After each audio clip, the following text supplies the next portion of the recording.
Hello mga ka-Cons Vlog!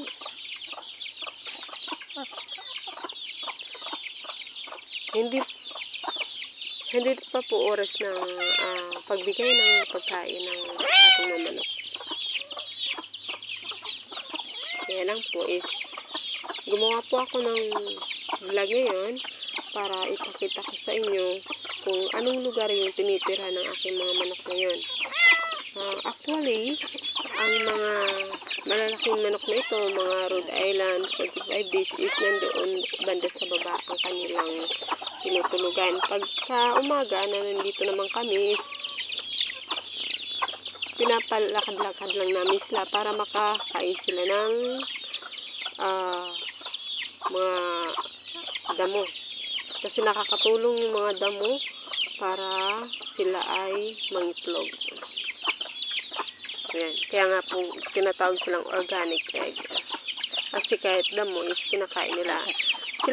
Sila po yung may-ari ng sila yung may-ari ng itlog na aking ini-incubate. So, ayan. Ito po ang ating mga natives, mga sisiu.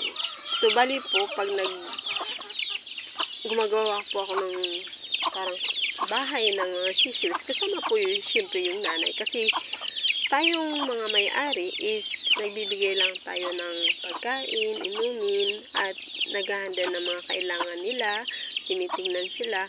But yung totally na nag-aalaga talaga sa mga sisiu is yung mga inahin. Katulad din ng tao, yung nanay pa rin yung talagang may alam kung paano alagaan at i-care o proteksyonan ang kanilang mga chinapis. So, ayan. So, ayan. Ito, malapit ko na rin pong alisin yung nanay para pwede na rin po siyang ibabawan ng lalaking manok para mangitlog. Ayan.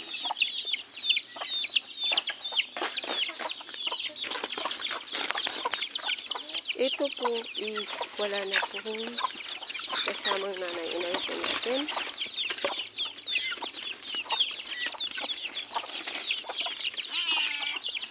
At ito, andito din yung nanay. So, bali po ito is hindi po niya lahat yan sisiyo. Yan ay may halong 45 days at decab na po. Kasi po yun po ang pinatiniman ko sa kanya. Kasi yung nakaraan niyang itlog is hindi ko alam kung bakit. Pero nabugok lahat. Hindi ko alam. Kaya nilagyan ko ulit siya ng panibagong itlog. At yan nga po, napisa nga po. Halo-halo na po yan. So, pero inaalagaan naman po niya.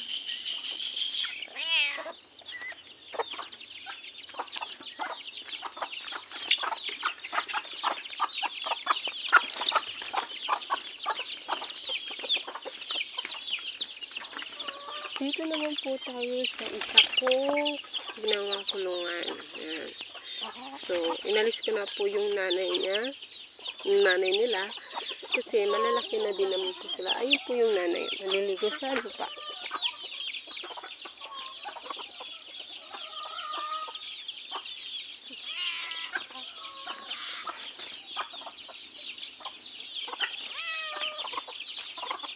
Ayan.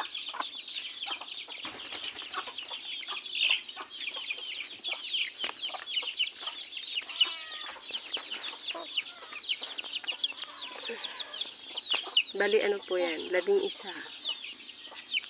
11 sisiw. So, ito po yung place nila. Lupa lang po yan. So, bali po yung gumawa ng mga tahanan na yan, ng sisiw is kami lang po mag-iina. Kami lang ng aking mga junakis. At yan nga is binabala ko alisin sila dito. Ilipat ko sila doon sa baba. Doon sa may malapit sa aming mga coral ng baboy. Kasi malapit na po magpasukan. At di ko alam baka magtag-ulan. So, baka maging busy ako. Hindi ko sila basta-basta malipat kung biglang malakas ang ulan.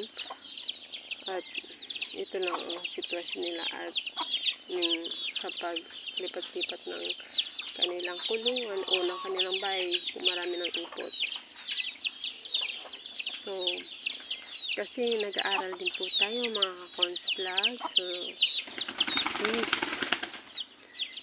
this coming pasukan is third year college na po tayo. Yan. So, magiging busy yan na po. So, kaya inisip ko sa baba kasi simentado po or siminto po yung side nun. So, kahit kung may mga ipot na pwede namang spray ng tubig. Siguro doon na lang. So, tinitingnan ko. Okay. So, update ko na lang po kayo mga ka-cons vlog sa next aking vlog. Kapag maglilipat na po ng bahay ng mga sisi. So, nainggit ang aking puskat. Hindi ko raw siya pinapansin. Okay. Thank you so much. See you again.